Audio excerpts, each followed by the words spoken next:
పాత్రికేయులు అనేక పత్రికల్లో అనేక విశిష్టమైన పత్రికల్లో వారి వ్యాసాలు వచ్చాయి.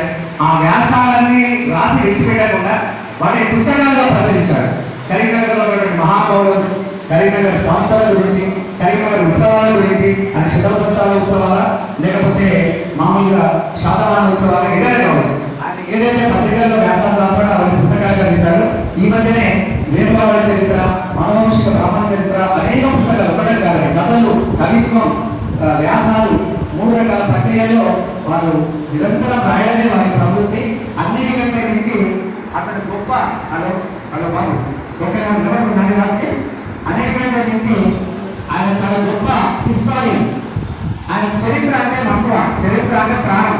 ఎక్కడెక్కడో వెలికి తీసేటువంటి చరిత్ర ఉంది అంటే మీరు ఏదైనా చెప్పండి, ఒక కొత్త దగ్గర నుంచి ఏదో బయటపడే ఒక శాస్త్రమో లేకపోతే ఇంకేదో బయటపడి ఉందంటే వెంటనే ఇక్కడ నుంచి ఆయన ఎంత దూరంగా సరే ప్రయాణం చేసుకుని అక్కడ చూస్తారు. సో చరిత్ర అంటే అంత మక్కువ. మరి అలాంటి విశిష్ట వ్యక్తులు ఒకే సరస్వతి అన్న ఒక్కొక్కరు ఒక్కొక్క విద్వత్తు ఉంటుంది. ఒకసారి వారికి